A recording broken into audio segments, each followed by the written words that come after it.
ഇപ്പോൾ ഈ പ്ലാറ്റ്ഫോം ചെയ്യുന്നത് എന്താണെന്ന് വെച്ചാൽ അതിന് ആവശ്യമായിട്ടുള്ള എല്ലാ ഫെസിലിറ്റേഷനും, ഇപ്പോൾ അതിന് മിഷൻ മലപ്പുറം ഓരോ വാർഡും എന്ത് ചെയ്യണമെന്ന് നമ്മൾ ഡിസൈൻ ചെയ്ത് വെച്ചിട്ടുണ്ട്.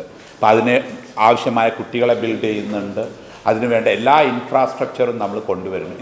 ജില്ലയിലെ വിഭവശേഷി പ്രയോജനപ്പെടുത്തി നിർമ്മിത ബുദ്ധിയുടെ സഹായത്തോടെ വിവിധ മേഖലകളിൽ മുന്നേറുന്നതിനു രൂപം നൽകിയ മിഷൻ മലപ്പുറം 2050 ആസ്ഥാനം ആനക്കയത്ത് ജനുവരി 26 വൈകിട്ട് 4 ജില്ലാ പഞ്ചായത്ത് പ്രസിഡന്റ് PA ജബ്ബാർ ഹാജി ഉദ്ഘാടനം ചെയ്യുമെന്ന് ഭാരവാഹികൾ വാർത്താസമ്മേളനത്തിൽ അറിയിച്ചു.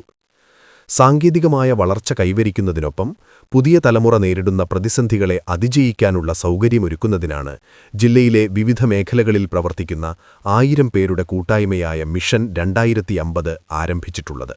മദ്രാസ് IIT ആസ്ഥാനമായ 3G institute of research and policy studies 15 വർഷമായി നടത്തിയ ഗവേഷണ പഠനങ്ങളുടെ അടിസ്ഥാനത്തിലാണ് ജില്ലയുടെ സമഗ്ര വികസനമെന്ന കാഴ്ചപ്പാട് രൂപീകരിച്ചിട്ടുള്ളത്.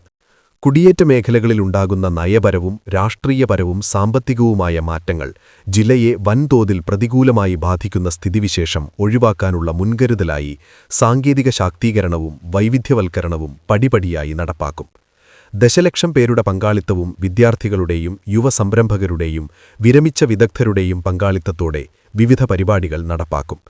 സംരംഭകത്വ പരിപാടി ഉൾപ്പെടുന്ന ബിസിനസ് പഠനം, ബ്രാൻഡ് വേഴ്സിറ്റി, എഡ്യൂവേഴ്സിറ്റി, AI സാധ്യതകൾ പ്രയോജനപ്പെടുത്തിയുള്ള പരിപാടികളിലൂടെ വിദ്യാർത്ഥികൾക്ക് സ്വന്തമായി ബ്രാൻഡുകളും സ്റ്റാർട്ടപ്പുകളും തുടങ്ങാനുള്ള അവസരമൊരുക്കും.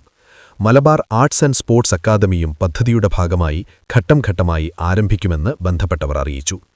വാർത്താസമ്മേളനത്തിൽ chief meaning officer doctor Shahid Cholayil, chief executive officer PK Hameed Kutty, executive director OA Wahab, chief liaison manager Kormath Gaddafi, administrative officer Puthukudi Muraleedharan, chief consultant Suresh Varma എന്നിവർ പങ്കെടുത്തു. News bureau, Manjeri.